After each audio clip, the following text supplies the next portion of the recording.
Okay, good afternoon. Thanks for being here again. I hope this lecture will further elucidate why we are looking into this theory we talked about last time. I have one announcement to make for next week. Next week we're going to start 15 minutes later, so at 2:30. The problem is I have to be at the rectorate and I have to run then. I'll be here probably 2:15, but just so that you're not leaving. So I'll be here, so we will do from 2:30 to 4, where the room is available. So it's a coincidence. What I would like to be talking about today is last week we talked about something which was, there was a theory introduced talking about amplifiers and gains, and we introduced that complex theory, and question is what can you learn from that? And I hope today we are learning something that knowing about the system we are talking about is helping you to understand much more from the structure rather than just understanding information. Yeah? And what, for example, last time we talked about amplification, there was cell phones or things like that. Today we are going to talk about oscillators, and this is a direct consequence from what we did last times. Because what I would like to tell you about that oscillators are very important, and just to give you a flavor why this is the case. So what is the context of what we are learning today? That is something which comes out of the system theory, and where you can suddenly something extremely relevant. Yeah. For example, we had already history at the moment is going quite fast, but just to show you it in a very friendly way, what we are doing is when you learn about positioning, it's just the ESA. ESA is the European Space Agency. They are providing insight how you can position yourself or learn about your positioning. Yeah, and just to give you a little bit of flavor what we are talking about. If you want to understand your position somewhere, which is what you're doing, so you're here in this room, yeah? And how can you determine your position? And the idea of it in the simplest way, which I found, this is here on the ESA side. If you're perfectly in sync with a lighthouse, and the idea is a lighthouse is blimping every 10 minutes. That is the example they are giving. So you're essentially is here at this spot on some place, and every 10 minutes you receive this light blinking. So one blink, yeah. Then you say, okay, I'm here. And now if you move away first of all on the 2D surface or on the surface of the planet. Now if you're going away from this position where you were, and you receive that signal not every 10 minutes, but you clock yourself and suddenly you realize it's not every 10 minutes, but it's every 10 minutes plus something. It just takes some time. And what do you get from that? From this delta of the time which you're then receiving in relation to the previous knowledge. So you know I'm synchronized, so I'm here.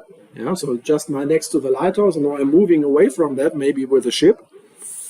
And then I receive that information later, and because I know how light is transmitting in the atmosphere from the speed of light, and the difference in the time which you receive that signal, you can say that you are then somehow on this circle. Yeah, because you just know you are a difference away from the lighthouse. Yeah? And if you then assume that you have not just one lighthouse, but two, then you can even reduce this uncertainty in the circle, which is the baseline for systems like GPS or Galileo. So that's what you are every day doing. Yeah? So that's exactly what we are doing when we are moving around in this case, we would say the Earth would be flat. That would be a two-dimensional example, but I think you are also capable of understanding that the same principle would also work in the third dimension. That is what GPS then is really doing. Yeah? And what you learn from that is something very fundamental.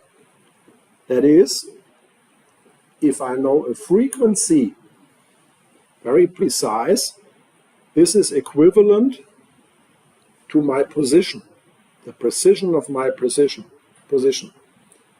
And then you can say, why am I interested? Ask yourself, last time when you went around with GPS or any of the derived functions like Google Maps or something like that, you were quite disappointed when you were searching for a pizza store and you got to the kebab house. So this is already the kind of precision we want to have. So we are really after that. So we want to be exact on this planet, and we want to know, even for relatively trivial purposes, not navigating a ship, but just getting a pizza, we are somehow not so amused if this is not perfectly correct. Yeah? And what you can deduce from that is, of course, that this yellow circle, if the position or the frequency which we know is not precise, so if this has an uncertainty, then this yellow the yellow circle goes into some kind of strip. And that also means if the uncertainty relative to the other light power is also a strip, and you're crossing that at the crossing point, then you suddenly realize, it's getting away from a point where I am in space, or you are in space. It is coming to an area. So you don't know whether the kebab house is just on the other side in the SIG, in the Solar Info Center, or whether it's here at the IMTEC. So this is exactly the kind of precision which we today require to do some of the functions which we all find useful. So we do that. Yeah? So it's not some crazy theory. It is just something which is useful. There's of course a lot more than just having that frequency correct. There's a lot of corrections we have to make and so on, but the principle is the same. Yeah? So coming now to the idea of oscillators, where have we been? We have said, first of all, for a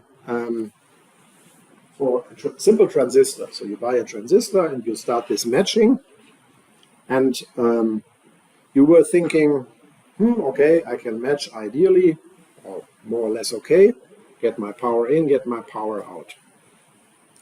However, now let's do that in an amplifier and just use an example where we play this game. So what we are effectively doing with such a transistor is that we are tuning the input and the output. So you can say you essentially adjust phase and amplitude of the network you create. So this you can either do in what we today call a tuner, and some of you have used tuner. So every time when you are in a radio, today it's more or less automatic, but maybe you remember there was knobs on some old-fashioned radio where you effectively were adjusting capacitors, or in a way inductors, which were changing the impedances of the networks to be offered to the transistor.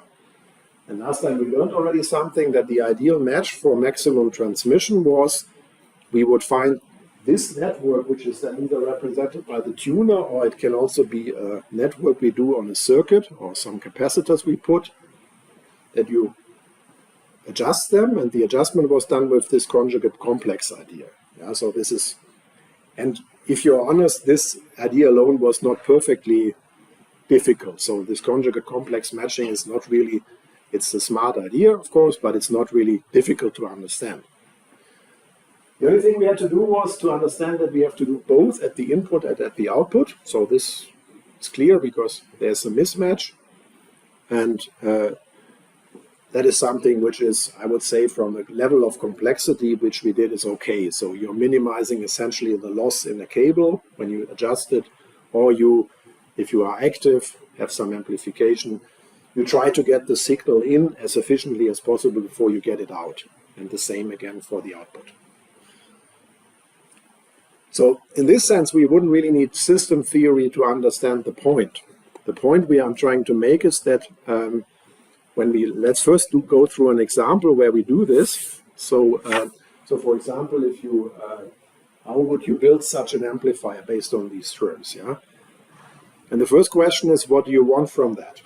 Yeah, so the first question, for example, is how much gain would you need? And remember, what did we learn? There is a maximum gain at each frequency. That's the first thing we kind of learned last time. And even it's predictable in the sense that you say, if I know the gain at one frequency, that was this plot here, we are today now allowed or able to predict the gain at other frequencies. So if I know I have something at one frequency, maybe at 1 gigahertz, you have 30 dB. And then if you go to 10 gigahertz, you might learn from that, because every transistor on this planet has the function that it goes down by 10 dB per decade. So it's relatively predictable. Huh? And then, just to give you a little bit of complexity already at this point, is that you are not doing this, of course, for one transistor, because in this case we directly do it for two to illustrate some certain problems which might occur. So I think matching one transistor at the input-output, okay, we can do that. Now, what you learn from this is manifold. First of all, why would you do multiple devices in series? What would be the reason? Why would you do this at all? So why do you do more than one transistor in series?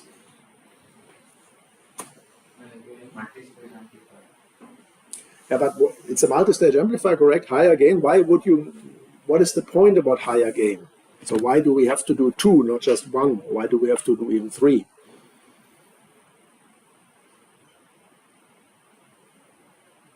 It's simple, but it's important to stress this, because last time we realized the technology we choose has a limit. So the thing you buy has 20 dB. You know, you're thinking, oh, my losses are going to be higher than that, so what do I do? So 20 dB is 20 dB, but there might be a lot of losses on the way to where you want to go. So maybe you need 40.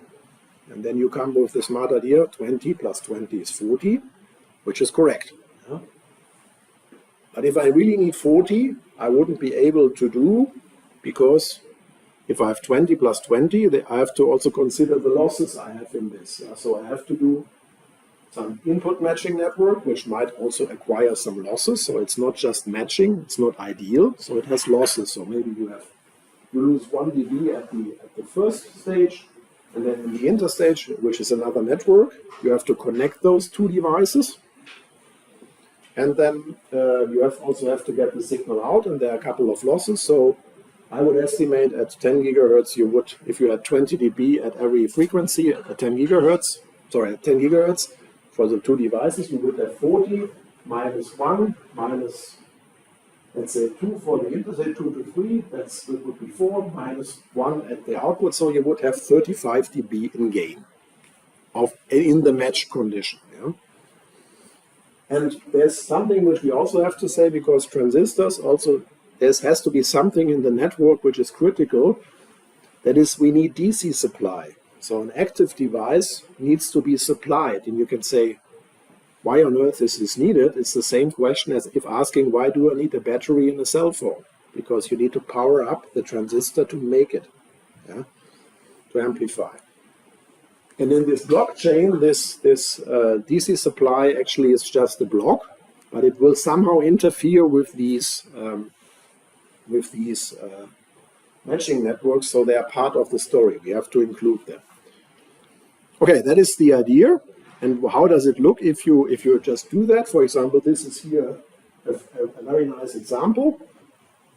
This is one of the amplifiers you have in your cell phone. So this is a frequency which we use for, in this case, for 3G, for UMTS, which is around 1800 megahertz.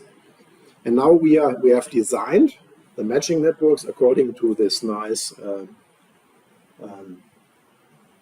criterion. The criterion is conjugate complex matching at the input and at the output. And what do we get? So we get, first of all, the gain, which is the magnitude of S21, which is the forward gain which we get. You see, we get something like, for a realistic amplifier, we get something like 18.5 dB of gain, which is not 40. It's 18 and it's already good. It's multiplying the input power by 100. So that's good. And then there are some things which you have to, which is also important when you hit reality, when you do that. So we choose networks which do that. Yeah. The first thing you notice, there is the input return loss, which is the S11. So this was this S parameter of the device you add power to a device, and you just measure how much is reflected. And here it's given now in a bit strange unit, so it means it's minus 16 dB. So there is apparently, at this frequency, if it's made for no reflection, there is reflection. And that is very important. So no matter how hard we try, there will always be, even if you're perfectly matching 50 ohms to the transistor, and if you're connecting that, the network will cause some residual input return loss or reflection. So always something is reflected. It's not a lot, so it's suppressed by, here in this case, 1900 megahertz, it's 17 dB.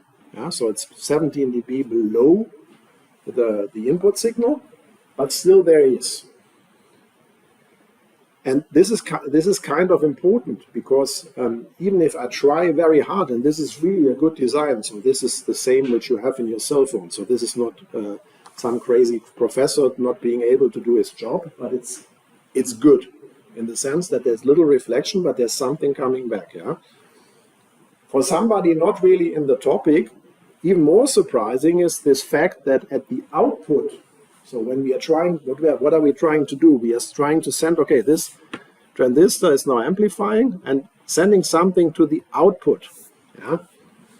And just trying to get out of the transistor, in this sense, the output matching network only, in brackets, gives us minus 8 dB, which means that roughly a bit more than 10% of the power is just lost in getting the signal out. So you lose 10% just by this impedance transformation. The network is not ideal. Yeah?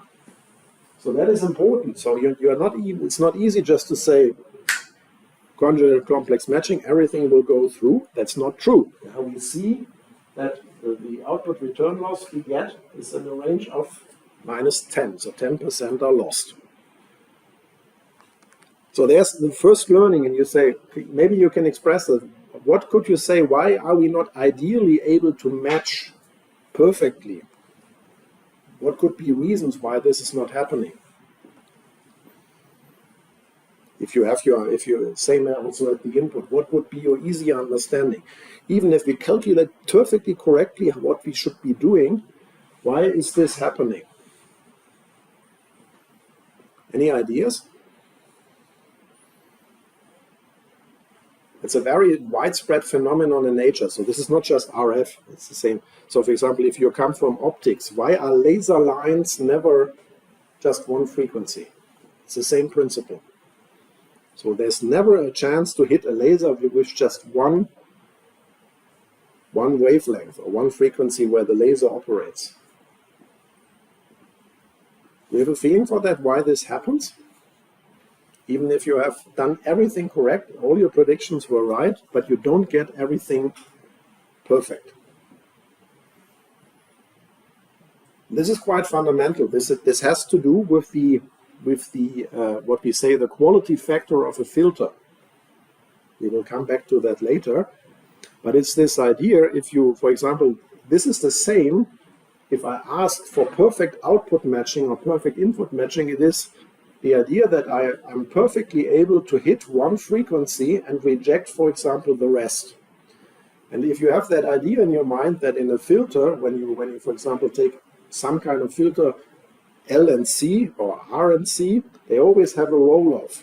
And you know that the quality factor, as we say, which we will talk about later, is just expressing that. So the higher the quality factor of this filter, which is essentially defining the roll-off next to the frequency where I want to be, that is defining how good I can be. So real devices do that. And if you have calculated, we'll come to that in a minute, if you have calculated any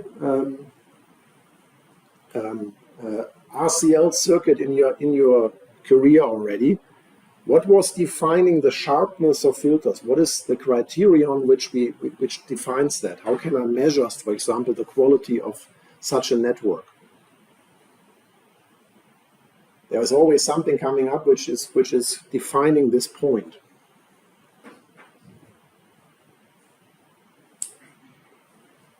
It's not difficult. It's just like it is the same. We had it already last time when we were discussing a cable has a loss. And you said, yeah, it has a loss. Yeah? And the same is here for the filters.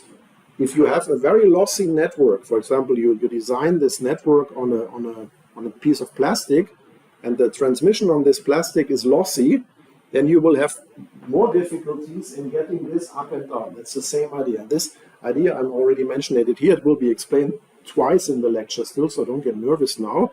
But it's just this idea, reality hits. Yeah? And it's very important that we understand, we can of course ask nature to be precise in one frequency on a piece of paper, but here you see already the direct consequences of that. Before we come to that, I would like to draw your attention to something which we haven't talked about. So as I said earlier, an amplification, that's not something where you need to go for university to. So it's just like you put in a wave and you get an output and it's higher. So this is what the top left says. Yeah?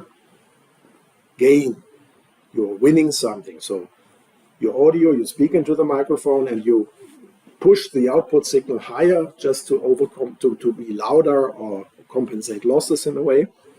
What we tend to forget, there's also the other side. So when we send a big signal out, there's a big swing at the output. So remember what we have in the amplifier. So there's a loud signal which we intend to be at the output. This is why we are all doing this crazy work here, to get the signal high. Yeah? What we tend to forget is there's a high signal at the output, and this goes back to the input. Why would that be? I think we mentioned it at least last time. Maybe you remember. What was the reason why? Why does something go back? Feedback. And what is feedback in this case? It's correct. Yeah. Can you maybe explain a bit? It's important that you understand it. I hope I know what feedback is, but what is feedback? What does feedback mean? Some part of output is given to the input so as to match the response of the circuit. Yeah, and you can actually already understand it in acoustics, and there it's already correct. That is to say, waves. If you say there's no feedback, this is easier to understand. You're saying I can stop a wave. So I say the wave stays in half of this room, and this room, part of the room is not affected. And you say, wait a minute, acoustics says no possibility to stop a wave. Yeah, and so then you start to understand, really, this is a problem. And the idea is, and that is what we relate here, is that when you do this with a transistor, you realize there is an isolation. So this, we call it isolation because in this case it's a suppression of the output signal when we look at the input. So we just go from the output to the input, but there is a finite quantity. So this is not zero. If it was zero, this should be minus infinity. But apparently for a real amplifier, this is a real number. It's small, yeah, so it's not something big, which we hope, because you want to get the signal out of the amplifier and should not be coming back. But there's a finite number. And this finite number essentially changes everything we think about an amplifier. It's very important. Yeah? So it's a small number. We have to account for it. We want to suppress it. But we cannot get it down to zero for the reason which you explained correctly. So this is good. Yeah? It's a good idea. And the reason now is when we just to give you an example, when we, for example, represent now this amplifier by these elements, you can start to say now, start to think now how we would be doing this matching at all. Yeah? So, for example, if I was just looking at this part, to achieve conjugate complex matching at the input, what would I have to do in impedance at some frequency omega to match that CGS input? There is some inductor. Yeah, and what is the value for this inductor? According to the complex component of the capacitor. Yeah, so it's just so the impedances are, this is I omega L for the inductor, and it's 1 over I omega C for the capacitor, and you're trying to match these two numbers. Yeah, so you just make them, first of all, the same. So if you have a high capacitance, you need a relatively low inductance. And then you have to match them just in the numbers to make these two terms equivalent. And then you put a minus in between, but that's already built in because it's I omega L for the inductor. And it's 1 over I omega C, which is the same as minus I 1 over omega C. So that's the same idea. So you already matched it in one frequency. Yeah? And the other thing is same at the output. So there we are matching the same for the CDS. We would also place an inductor. Yeah? But we already see for this transistor here, which is a FET, or could also be bipolar, but we assume it's a FET. We also would have to offer some impedance which is real. So there's in parallel also a resistance. So we have to build a network which in the real part, so we have to compensate that CDS at this frequency. This is the frequency dependent part. But you also see that because we believe that the transistor is described in this way, but then for the GDS you apply another R, which has this, it's the inverse of the R, so that we're not talking, could also say RDS, which would just be 1 over, but you apply an RDS and a value which is matched for that network, which then would compensate to be identical, because we want to have the same impedance, just the two imaginary parts opposite. Yeah? So that's what we want to achieve.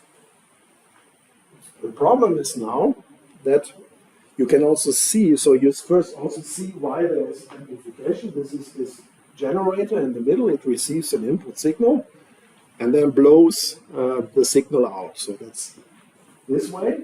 Yeah? So the higher this transconductance, as we say, or some amplification parameter, the better the amplification. That is what you expected. There's no, so the higher GM, the better the amplification. But you see, the reason for why this isolation is not zero, there is also a capacitor from the input to the output, and output to the input especially. So if the signal now comes from this direction, there is a direct line, which is frequency dependent. And this is the reason, when we go back to the isolation, that there's a finite value going back and transpiring. Yeah? If you had to develop transistors, you would say, I want to suppress this capacitor. So you want to get this capacitance which is in there, you want to get it down as far as possible, but you will not get it to zero. And I can give you the easiest explanation why this is. There has to be some metal for the pad at the output, and there has to be some metal for the pad at the gate, or at the way where we put our signal in. Yeah? And whatever we do, this will form some kind of small capacitance, no matter what we do in between. It can be small, but that always will happen. There's no chance I can isolate the two metals. Yeah? So that's why it's a simple explanation why there has to be always a feedback. Now, we can do all that, and we can design this. So this is, for example, how you would do it then. This is exactly what you said. So there is the transistor in the middle, and then we put, as you see there's some inductors, which do some kind of compensation, and you see similar networks to what we said. It's essentially the idea which you promoted. So we're putting inductors there, and then they are compensating. And this is an example which you can take out of QUX. You can just play yourself a little bit, and it's quite easy to do that. So that's how you would do that design. Yeah, it's the FET schematic in QUX. That is all relatively understandable. There's two take-home messages. Matching is not ideal, and there's feedback, whatever we do. Yeah? Okay, but that is now very important, because we have to guard ourselves to the topic now, which I promised you, why isolators are, why oscillators are now needed. Yeah? And just to help you a little bit, why does this problem now come up? First thing, is it relevant? So for example, here there's a fundamental idea behind this oscillation thing, and that's why we are so interested in that. And for example, already our time is transmitted in a way that we receive a certain normal for the time with every switch of the clock. So when we, for example, we synchronize our times, you can go in Germany, it's the Physikalisch-Technische Bundesanstalt, PTB in Braunschweig. They have such clocks, and you could say, why do you need to be precise in the time? And the reason was already explained, that the differences in the time are position. That is what we explained already with what I said with the lighthouse, because we now can clock ourselves relative to this lighthouse. And for example, if you want to do that, in the internet, you can get the atomic time, and you can even get the delay, because it's radiated from Braunschweig, where the clock is, so we can calculate the distance to Braunschweig just from this delay, the same way as the lighthouse does. So that's the same idea, yeah. And the signal which is transmitted, just for your information, is a microwave signal which you receive. You receive that at the carrier oscillation at 77 kilohertz, really low. So that means it goes everywhere. And there's a certain output signal which is actually the oscillator which we're using there is an optical one, because this is a very defined one. It's an optical transition which has a frequency of 10 megahertz and is then given to us as a very precise signal every now and then that we can synchronize to that. Yeah.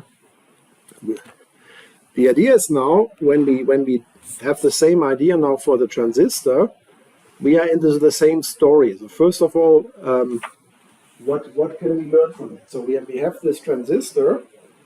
We are now doing as we started. So we are playing with these tuners, and we are starting to offer impedances. Yeah? And then you start scratching your head, and then you say, wait a minute, can something go wrong? And the answer is, unfortunately, yes. Or if you spell it positively, this transistor is not always an amplifier. Although it takes a signal at the input and at the output, it can also be used as a source. In some function, this is really useful. We want to generate microwave sources. We want to generate signals. Yeah? And now the question is, how on earth do I make an oscillator, an amplifier, an oscillator, and vice versa? This is something we have to clarify now. And this is new because from the system theory we developed, we can now deduce that. Yeah? And apparently, what do we effectively do?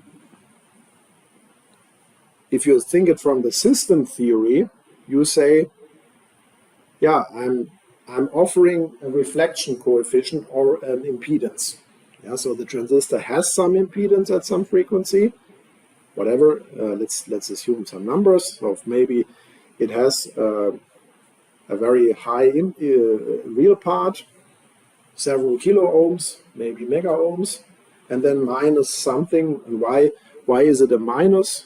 The minus we can deduce. This is we learned because the minus is because of this input capacitance, which is a minus omega c something. So that's what we want to do. So this is why we have to match that. Yeah. And now comes the big moment. Which other things can I use to offer to make something an amplifier or an oscillator? And the only choices I have is which impedances do I select? And the first question we should ask, why should a transistor at all become an oscillator? Why should just the definition of the impedances make something which was an amplifier before become an oscillator and vice versa? That doesn't make sense at this point. So let's go back to something which you know already. And what you know is, how did you make so far an oscillator? It's very important. So you create an instability by using R, L, and C, and you start building, it's a passive circuit, so this thing doesn't really oscillate because there's no energy in it once charged. So it's not creating a self-sustained oscillation. And just a little bit for your motivation, I'd like to say the following things. There's, first of all, also different oscillators. So we use it in different forms. So first of all, you can say the sine wave, which we want to create. So you can say, this is just some stupid microwave, so not interested. But think about what you really say. Anything which has a bit in it, and that's a lot in a digital system, needs a source. So anything which used to be a bit stream, needs apparently some clock. So any transmission which we are doing when we transport information or when we process is always based on the idea there's some clock signal. Yeah? So this is extremely fundamental, but there's simply no way you can create a bit stream if you have no clock. So that's then more the square root type of bit stream. This is a bit more complex because apparently this is not just one frequency. There we have to be a bit more specific how we do that. Here in the sinusoidal signal, it's clear this is just one plane frequency. So that's something.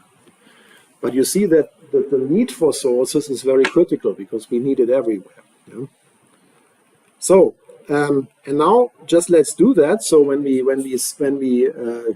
have such a resonant circuit, and just to remind you why it was resonant.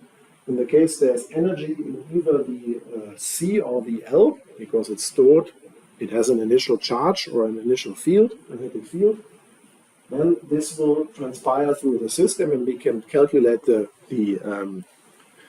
behavior. It's a relatively simple differential equation. I think you've seen this. And what you get is that the current flowing through the system is essentially an E function, and then the question is what is in there? There is some oscillation created at some frequency, multiplied by some damping. So that is the second term, which is the sigma.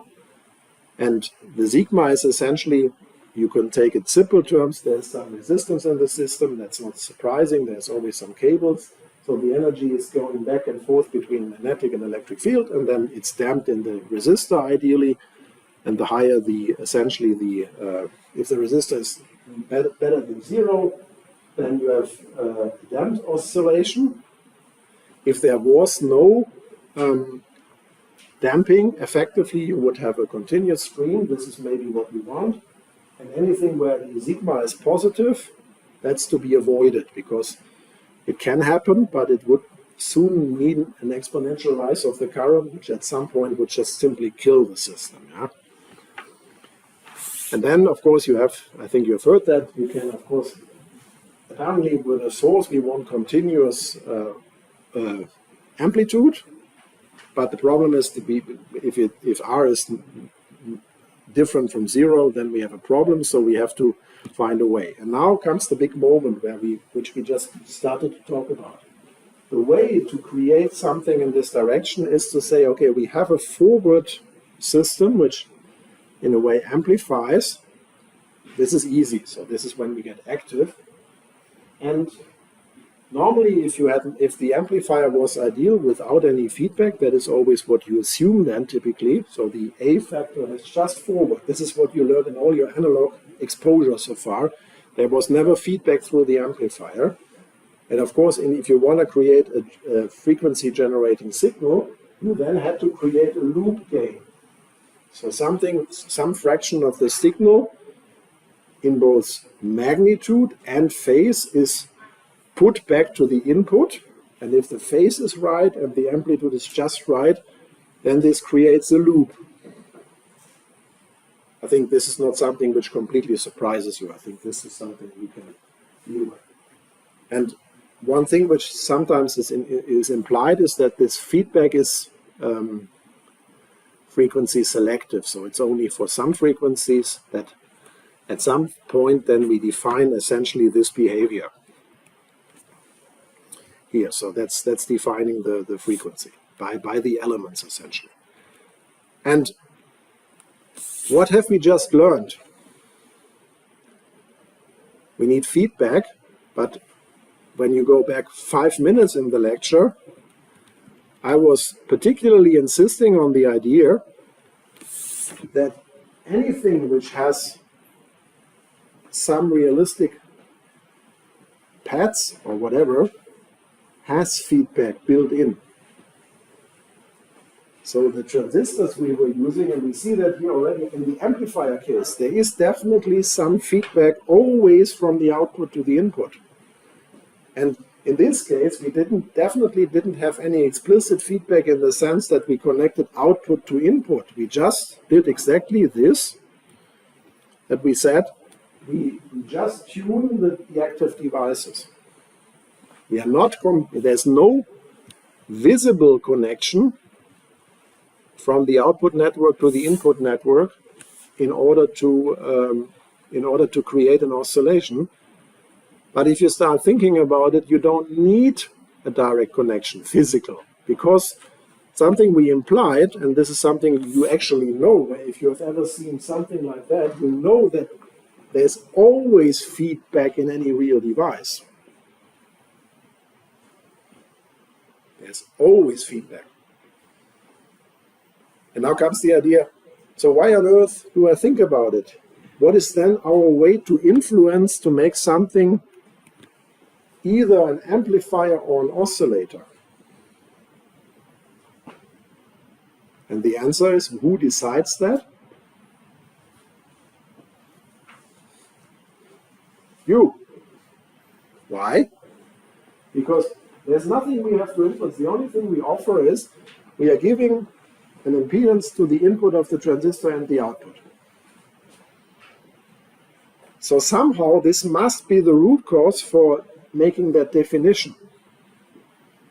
So, and apparently this idea that you make some ideal matching for gain is not the complete description of the system. So you have to apparently think about something else which defines that. So far you were just trying, okay, there's a transistor, I'm tuning this, and then it's an amplifier. The answer is, wait a minute, this is not true. And you knew this already, I at least told you this, when we looked at this diagram. Yeah? I told you there's a maximum gain for every transistor in the case of the amplifier. But which situation could occur? Which gain could we have? That is, if we had no input signal and we are getting something out, what would be then the ideal gain of this construction? It's not really an amplifier, but what would be the gain then? No input, something out? Infinity. Infinity, or at least something huge. Yeah? And now you can say, this sounds like a complex situation, but it's not so complicated. That's what I can tell you. And this is where you're now starting to understand the use of systems theory. Yeah? Because so far, when we were discussing this, we are discussing every frequency independent. Yeah? So when I'm making a match here, for example, if I say I'm matching now for one frequency, it means I'm posing a real network. So let's say I designed for 10 gigahertz again. And then the question is, what happens at 9 gigahertz or at 8 gigahertz or any other frequency? So you design something which is supposed to be working at 10 gigahertz as an amplifier, but what you definitely also should exclude is that at any other frequency, you're not building an oscillator. And you now look surprised, how can this happen? This is also what we do in this amplifier research, that we are very keen on getting this frequency right and everything, and we forget the rest of the spectrum. And this is exactly what happens when we then connect the device for the first time and it just explodes. And then you realize maybe somewhere in the spectrum, I didn't get things right.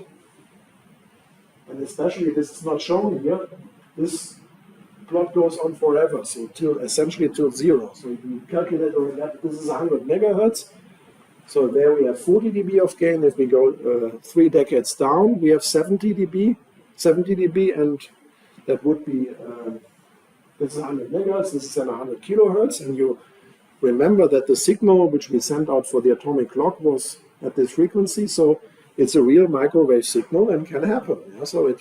But we didn't think about this. Yeah. So the point of this whole description is that you now can with this S matrix decides somehow whether this is an oscillator or an amplifier. And even if you had this idea, okay, here I'm designing, I have to consider what is offered as impedances at any other frequency. If I don't, the thing just boom. And maybe for system design, if you build a satellite, you don't want boom, you want something predictable. That's the big challenge why we do these procedures here. Yeah? And what I always find very important, that you get a feeling why this can happen at all. Well, what is happening then if you have feedback? So the idea is, why this is a mixture between matching and amplification. And so let's assume we have some kind of signal at the input. It transpires through the transistor, as we saw. And by the way, why is there always some input signal to any transistor which we have? What is the reason why we can never exclude that? Just to remind you from the beginning. Why do we have always some kind of signal in this room, no matter how silent we all are? Noise, yeah. And remember, that was what Shannon was said. The fundamental limitation of this communication theory, there's always noise. We cannot avoid that unless we go to zero temperature. Yeah? But fortunately for us, we don't. So there's always noise in this room. Yeah? So let's assume, just to give you a feeling what could go wrong. There's some noise amplified. And then, as he said, there's never an ideal, whatever the matching is at the output, there's never an ideal matching. So there's always a little bit of reflection back. And the idea is that forward the transistor amplifies, and backwards it also does something. So there is always some feedback, and then because also the input is never ideal, there will always be some reflection back. And apparently it only depends on the condition at some frequency that this sequence I was just creating is creating something which is then at some point so bad in the numbers that it rises up and oscillates. Yeah? And the criterion at this frequency is that the reflection of the reflection coefficient, if you look into the source, for example, multiplied by the reflection coefficient looking into the transistor. So we look into the source from this side and we look into the source from this side. If the product gives us a number bigger than 1, this is exactly the representation of what I said. So you're feeding something in, it's reflected coming back, and if this product at some frequency just reaches this value, then you're creating such an oscillation condition. That is the magnitude part. And the other thing is that we have a phase of 180 at the input. So that's something which is always important, that you also have a phase mismatch of such signals, that they create such a condition. Yeah? Normally this is the moment where everybody is totally lost. The only fantasy you have to have now is that this can effectively happen. Yeah? So the only point I'm trying to make is, the only thing you have to understand at this point, there is some noise somewhere is amplified, and the reflection is so big that the feedback is sufficient to create, multiplied by what's happening at the input, to send something back, which then, with the help of the amplifier, creates a forthcoming oscillation. I'm not sure you're fully convinced, but it's something which helps to get into the process. Yeah? The big thing is, that is something which we also learn, it takes a bit even more fantasy, that we can now destabilize this thing at both the input and the output. So at the input, I think it's quite simple, because there it's easy to understand. This is what we have with the microphone idea. Yeah? So I think you have heard that when you were at a concert, if the microphone goes close enough to the loudspeaker, then the feedback is in a way that it's sufficient to create an input signal coming from the output into the input, and then sufficiently generating, if you're close enough to the loudspeaker, then you have what you heard in the acoustics, the amplifier system goes into a loud scratch, and at some and then at some point it's just very painful. But because the whole story is, if you as you know academics, you can understand that if you think that from a top level, what happens at the input can also happen at the output with different numbers. Because if you have a strong signal mismatch, this can also create something into the transistor, because in some way this matrix is not perfectly symmetric, but it's essentially the same idea. Yeah?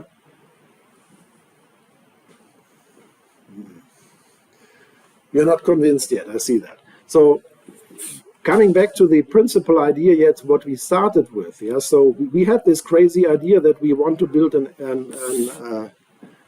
amplifier. And this is exactly now the point. It's at the moment not so really important whether we want to build a GPS system or whether we want to build an amplifier system, or maybe even something else in a digital system. I'll come to that. The point is the following. If you are now starting to build this construction, there's apparently, independent from your original idea to create just an amplification, there are some criteria which we have to meet in order not to kill the whole system at either some other frequency or even at the frequency of interest. So maybe the UMTS frequency. So we have to think about that. Because it's not just that we say put something in, match it, and get it out.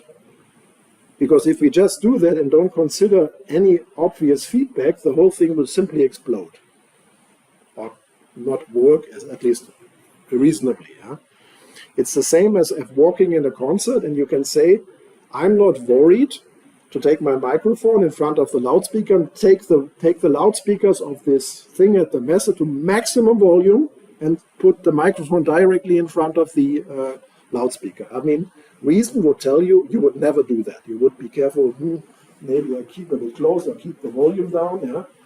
Which is the same as keeping the gain down. So there's some knowledge in your brain which is already telling you, okay, we have to think before we do, rather than just trying it. Yeah? Okay. And now, what would be an easy way to understand that point? Yeah? The idea is that when we calculate now some conditions, then something important happens. And let's talk a little bit about these conditions. The idea would be, why not asking for a parameter which gives us some insight what is going to happen, because I promised you easiness of the system. So you could say, oh, what the guy is saying is completely not understandable, but we learned already something from our derivation when we included the gain. Yeah, so when we were maximizing the gain, we just hit in this relatively simply maximization of the second order equation. So there was this idea, we want to maximize the forward gain. So that was minimizing the loss through a cable or getting the maximum from the transistor out. That idea was useful. Yeah? And then we came to an equation system which looks like that. So the maximum gain is apparently the forward gain divided by the little feedback, and we have to do it. We have to account for that because the feedback will suppress the forward gain. So the useful gain is apparently this parameter, and then there is this second term, and this only gives reasonable numbers if k simply as a number is bigger than 1. Because otherwise the gain in forward would be an imaginary number. And that is apparently not quite useful, because if you just think about it, you have a forward voltage and the output gets somehow imaginary. That is a bit spooky. So that's not really a useful signal. Yeah? So you're saying this makes sense as long as k is bigger than 1. And this is why in this plot, sorry, I'm just going in the wrong direction. We didn't do much. We just established this parameter. So there was not a big thing in this. But when you plot this parameter, which is simply some kind of a mixture of the S parameters, when you plot that, it's coming out as a function. And we said, okay, in this sense, if this k is bigger than 1, then the system is totally stable. Because then nothing can go wrong. Then you always get an amplifier. And that's what this equation originally said. Let's go back there. Sorry for that. Here. This is the equation that you say this that for if k is bigger than 1, then nothing can go wrong, and there will always be a maximum gain.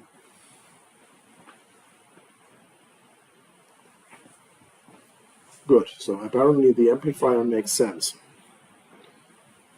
And now there's apparently another parameter, and this is now what we influence, and this is now a bit tedious, but I think you can follow me.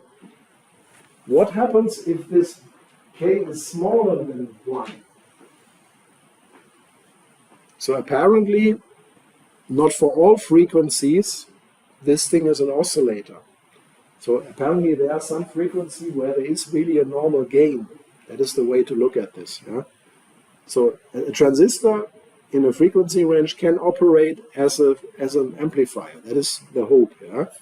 But apparently there are some possibilities of impedance, because this is the only thing we influence, where things can go right, and there's also some impedances where things can go wrong. And let me just give it to you very practically.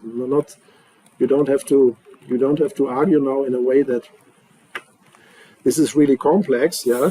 So whatever transistor exists on this planet, apparently we can give any impedance to it. That's whatever it is. Yeah. What you learn by that is that for some of these tunings, if you just do that, you might hit something where this thing in the middle starts to oscillate. That is the only thing we are saying. And you might find some other impedances where the thing serves as an amplifier. So we have the choice. Yeah?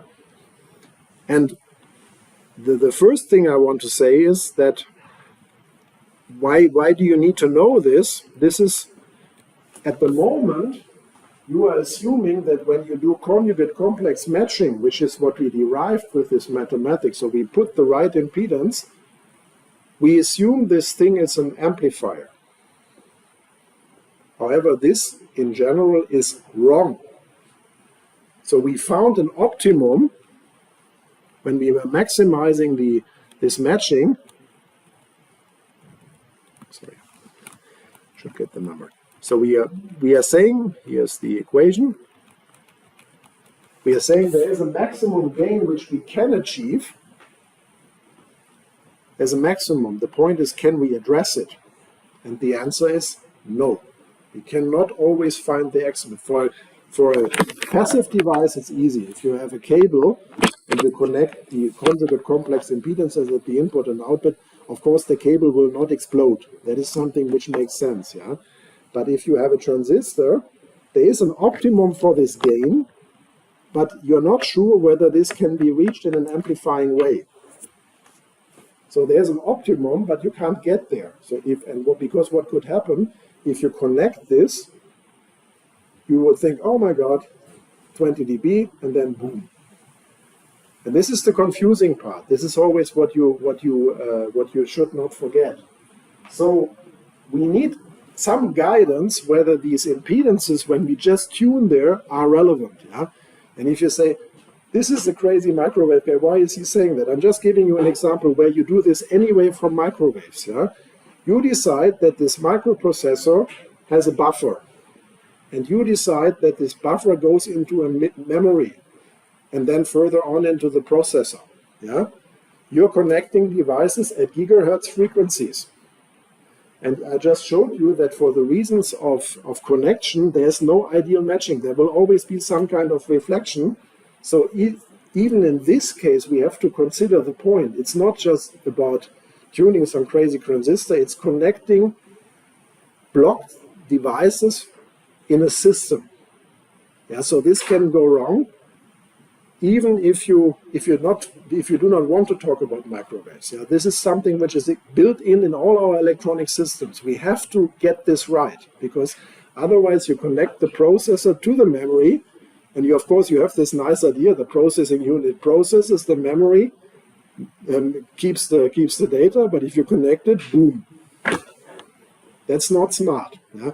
And boom in the digital system would not necessarily mean an explosion, but it means, for example, that if you send the bit stream out of the processing unit in the memory, that it's reflected and causing some chaos on the transmission. So this is not just an idea which we need in this specific application. We have to think whether this is a stabilized system. Yeah? So we introduce this parameter and we just check the box whether it's stable. And that's why this parameter is cool, because if you have this idea that you are either beyond a certain frequency, that is the easy way of looking at this. So you are saying, oh sorry, wrong way. You are saying, okay, apparently from a certain point on, this system is stable. This is something we just learned because it came out of this equation. If this system is, in this case, at 10 gigahertz, if we are beyond 10 gigahertz, this system has so little gain, and overall this is not going to explode. The interesting thing is, of course, what happens at lower frequencies. And apparently there are impedances which we can offer just by connection in relation to what the system of the transistor does. And for some matchings it can be okay, and for some others it just does something different. Yeah? And now you can get now say, oh, this is not good. But what I can show you here, and this is more for understanding than for really using at the end, is when you plot now which impedances you can offer to the system in relation to all the relevant impedances, then you're seeing, for those who have seen the Smith chart, it's no problem. For those who have not seen this, it's just a polar plot of these offered impedances. So which, in this case, there's a load offered to the transistor. Yeah? And the good news is now that there's some geometries now forming that some of these impedances are allowed and some others are not. And in this case, for example, for the load matching, we assume that within the circle, when we offer that, then the whole system will be unstable. Outside for the rest of all the other impedances, the system is stable. So nature is a bit crazy to us because the whole system can still explode, although we thought about so nicely. But it is something which is very predictable because we now can say, okay, if I have this transistor, I should not offer this impedance. So this is not so difficult at all.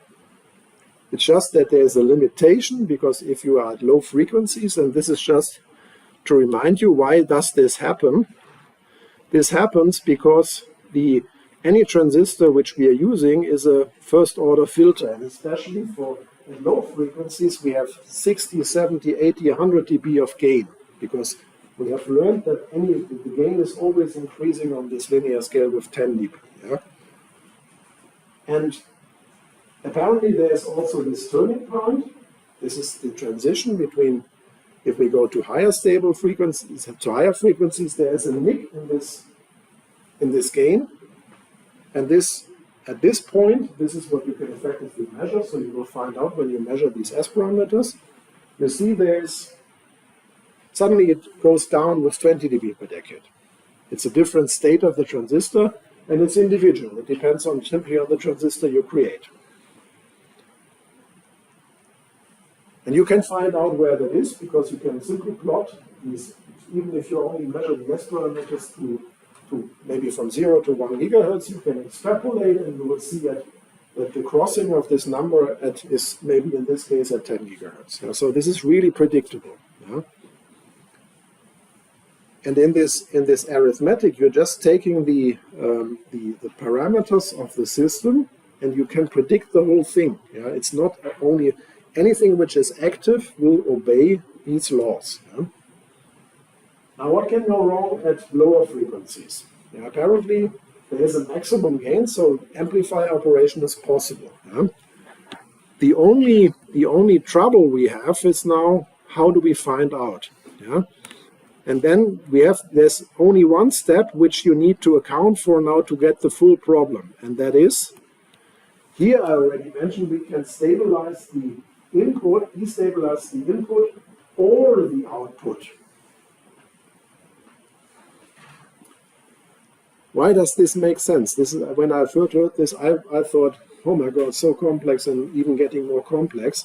But it's just thinking about the mathematical problem.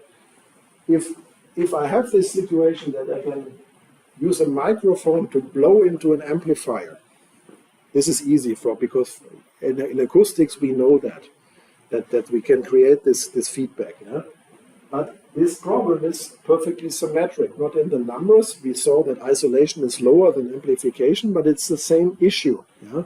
So apparently we can also destabilize the system also from the other side. Yeah? And in more general terms, this is why I'm mentioning this. It's not just that it's to tell you how powerful the system is. Yeah. So, for example, you can say, the transistor. Let's take a simple component which you all are using. We have an internet system. Yeah. So we are getting we are all connected to this 40 gigabit line coming down from Karlsruhe. Yeah. Now we want to spread out, let's say, to 16 people. Yeah. So the input is as simple as this, yeah? But the output doesn't have one connection, but it has 16. Why? Because you decided, well, we all need internet. So apparently, the same consideration in a bit better, more general term, can also be useful for things which we really need. Yeah. And let me give you one example why this is important, what should be considered. You all are connected, let's assume you're all living in the same Wohnheim, student home, 16 people. Yeah? For example, now, ideal case, all 16 people are connected. Now one of you moves out. He plugs out his output. And your clear expectation from the system is, I want my internet independent from somebody moving out.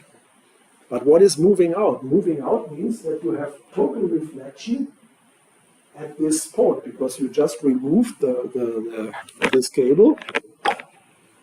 And of course you anticipate the system, the internet in the thing will not destabilize. On the contrary, you might even get a little bit more bandwidth because the bandwidth is not 40 gigabit by 16 anymore, but 40 gigabit by 15. So you should be happy, but it's clear that this thing should not destabilize the system.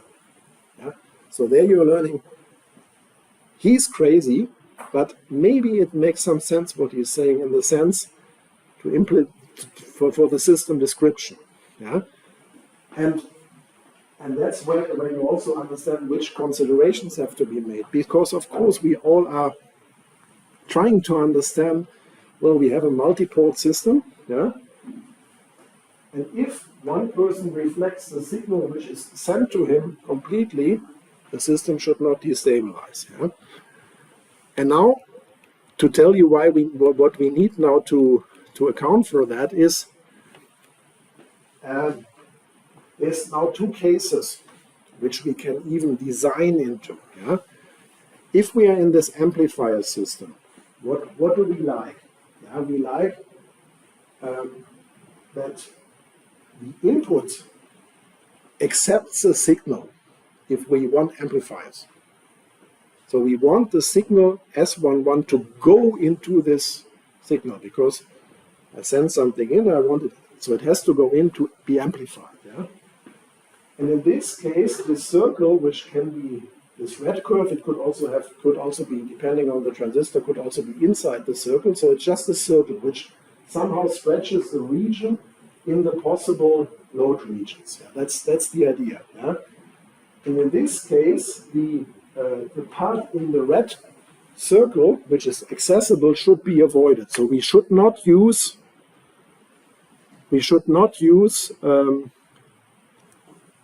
this region for amplifiers for the load. So we are deciding which load network can I offer. So what can I do? Yes, and apparently, for example, for the example, there are some parts of this impedance should not be considered. The rest will work as amplifiers. The rest of all the other phases and magnitudes can be done. This is just amplifier operation. And now, but you can also turn it around. You can take the same system and you want deliberately to build something which is a source. Because, for example, you decide, I want to build something which is a GPS receiver. So you want a source which you need. Yeah? In this case, you want a situation where the S11 is unstable. You don't want the signal to get in. Apparently, this means that more power is coming from the transistor than you put in. This is S11 magnitude bigger than 1. Yeah? And in this case, the loads which you can use to destabilize it are those outside each other, and the stable region is inside this very same circle. This sounds a bit crazy, I concede, but it's not. It is not if you start thinking about it, because why is it not crazy? If there are unstable regions, what you do at the output is completely independent of what you do at the input. This is the understanding, because the matrices are going both ways. So whatever happens at the input will affect what is happening at the output and vice versa. Yeah? So for example, if you are in this amplifier situation and somebody draws out his plug, of course this is the amplifier situation, but you may also want just the opposite. You just want the system to destabilize. Yeah? For the internet system it's a bit hard to imagine, but for a GPS receiver comparing to a normal amplifier, it perfectly makes sense, because I want this 1.4 gigahertz signal for my GPS receiver. I need that, because otherwise I cannot track my position. Hard to digest, I confess, but it's just. But the good news is, once you understand this transistor, it's all in your simulator, so you can make predictions now. You know, there's nothing going bad. Yes, you can say now, in this case, it will go bad, and in the other case, it will not explode. And you can use it. Yeah, that's the idea.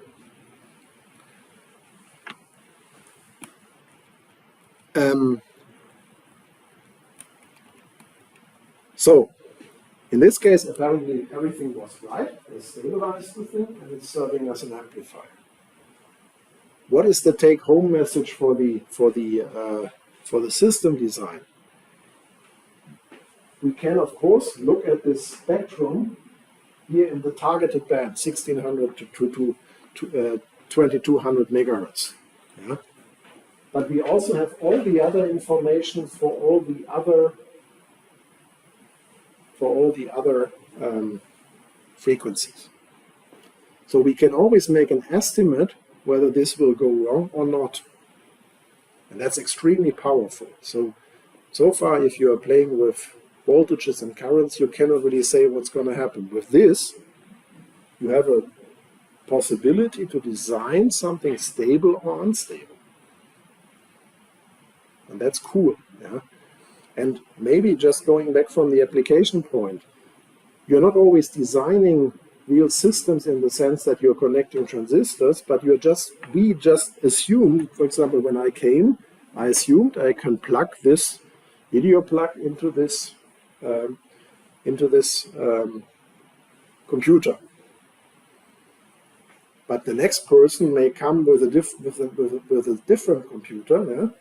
And they all have 50 ohms or 75 ohms in this magnitude which we have here, but it's a different device. So it has a slightly different characteristics. Yeah? So apparently we all assume, of course, the HDMI signal will leave my computer, will not cause an oscillation, and the signal will transpire into this system. So that's an assumption, but it's a relatively strong assumption. Yeah? So nothing can go wrong because people checked it before. This is the technique which was done to do that. Yeah? Another idea is, which is depicted also here in the diagrams, is that somehow we are living not in a stable world. I'm not speaking about politics now, but in a world with our environmental conditions. Yeah? And for example, a very normal assumption for electronics is it can either be cooled to minus 40 degrees, which is somewhere in winter, not necessarily Siberia, but something which could occur at least in Europe. In Norway you will find that.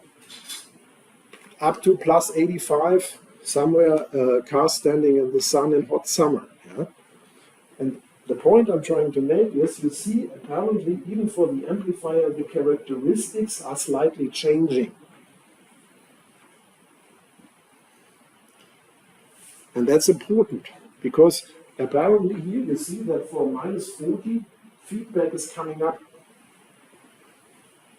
And what does this mean? Of course, you are assuming when you take your cell phone out, no matter where you are, which temperature it is, all the functions do exactly what you want them to do.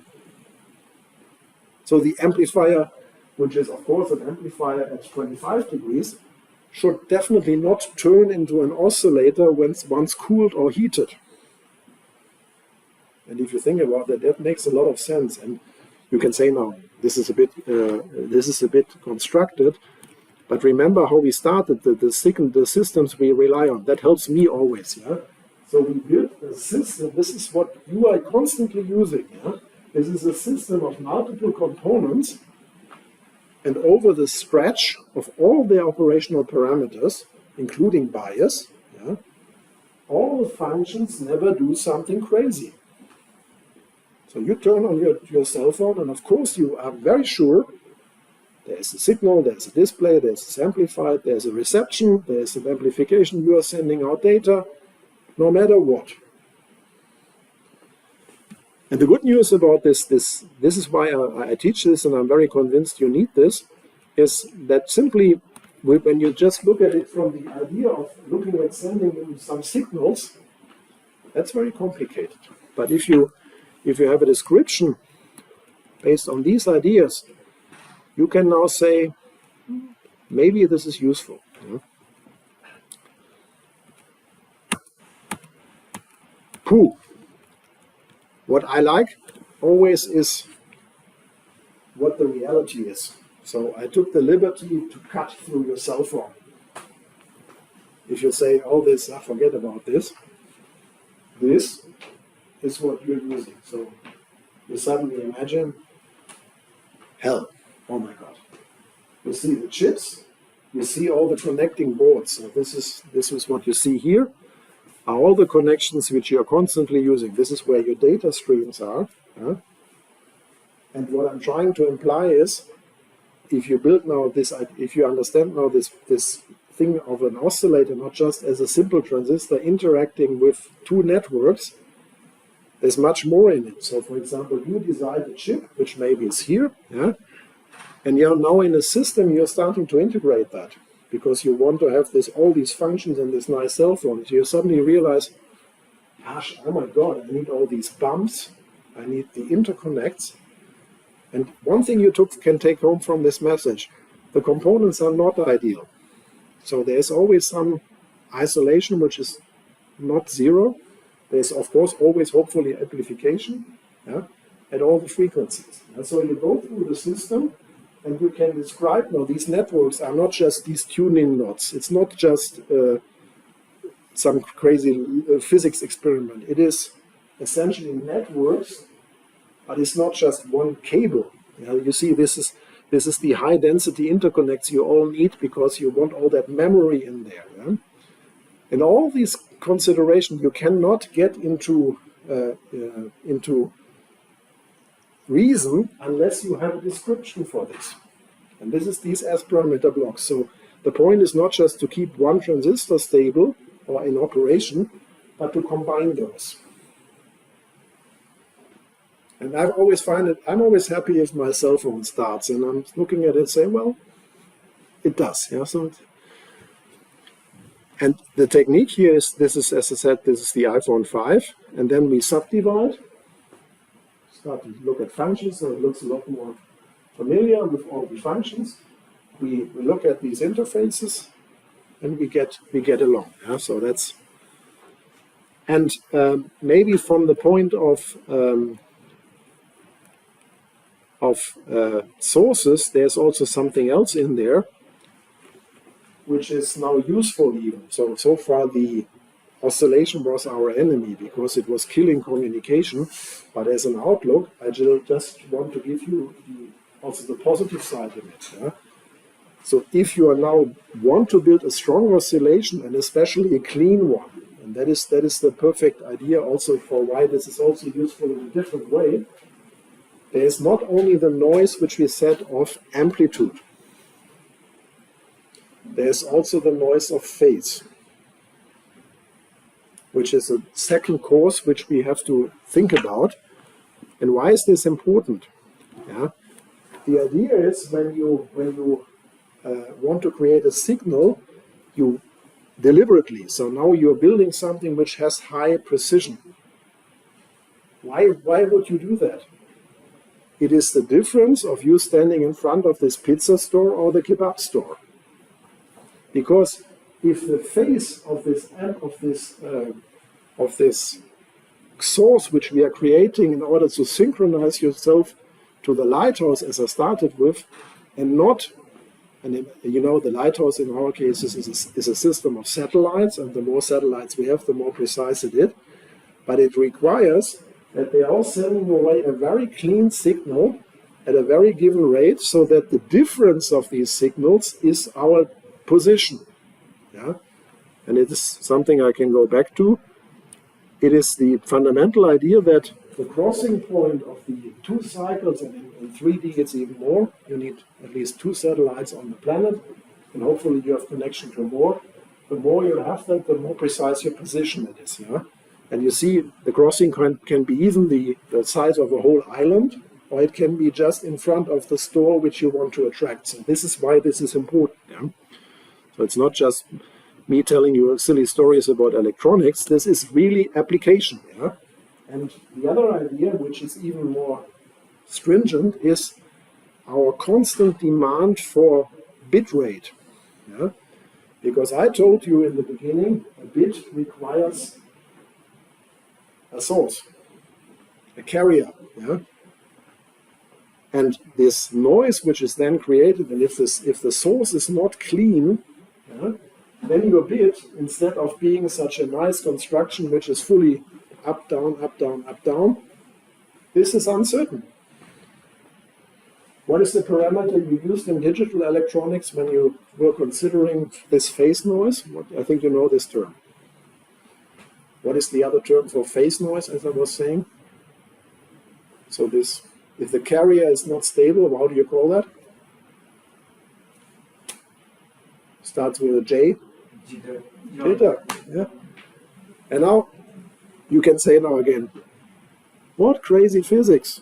The point I'm trying to make is, I told you in the first lecture, at the moment we have maybe 50 megabit or maybe 100 on the cell phone. A few years from now we will have 1 gigabit. Or let's take the internet. A typical DSL today to home has several hundred megabit, hopefully soon gigabit, and you all hope for this. You want gigabit at home because all the nice appliances will work for you. But just think what it does. If the bit rate is faster, yeah, the distance between the on and the off is shrinking. Now if the line which makes the bit is like this, like it's 5, and not a line, then you lose information. So what we are saying is, along with the need for higher bit rates, we need to have a very constant phase and a very defined phase. Yeah? So it's not just position, which we need, it's also to send data across longer things that we need very clean signals. Because if you see this from a digital point of view, you will kill the bit error rate. I'll come to the definition, but bit error rate simply means not everything is arriving. Yeah? So if we don't get this nice, we will not be able to transport data. And if I tell you now you can't get 1 gigabit, you would say, no, I have to. It's very important. This is all the things. Exponential rise of data communication means all this has to be solved. Yeah? If we don't get this right, nothing in the internet will work. Yeah? So it's both functions in the cell phone. Positioning and high data stream will not work if we don't get these things good. And here, just to give you also the real numbers, so you can measure this, what I'm just talking about. So this is a relatively complex measurement system, just to tell you what it is. But what you can do now is you can look at a carrier. And so the idea is you plot, you define one frequency straight, which is, and then you just put the offset. And you then measure what is next to the carrier. So you say there's, let's say, 2 gigahertz, and then this is 2 gigahertz plus 1 kilohertz plus 10 kilohertz plus 100 kilohertz.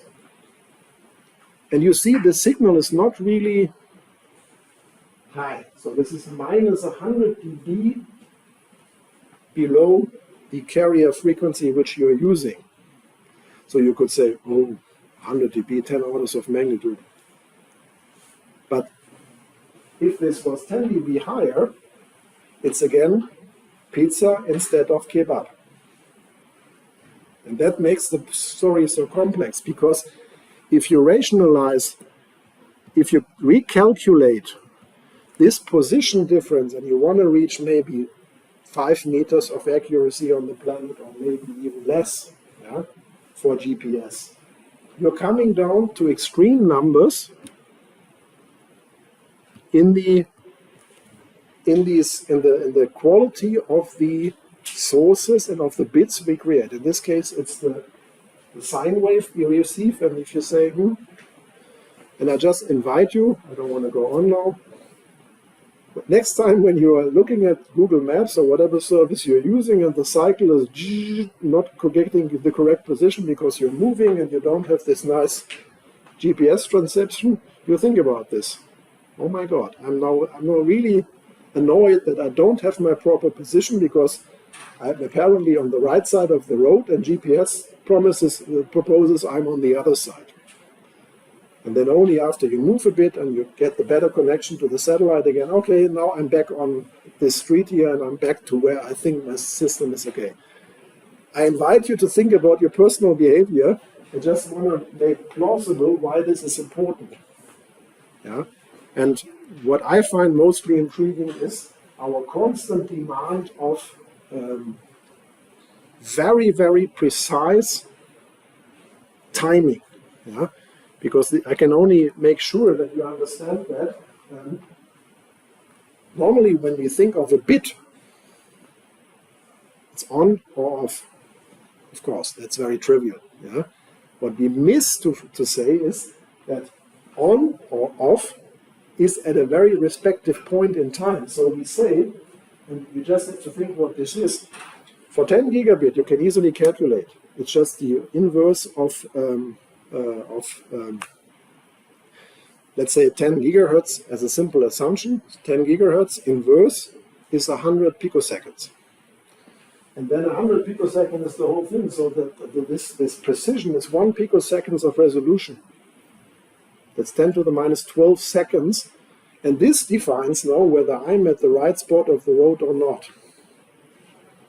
So it's not me being crazy explaining the demands we have to the systems while using nature are crazy. We sometimes don't know, we just take out the cell phone, light it up, okay, I'm here.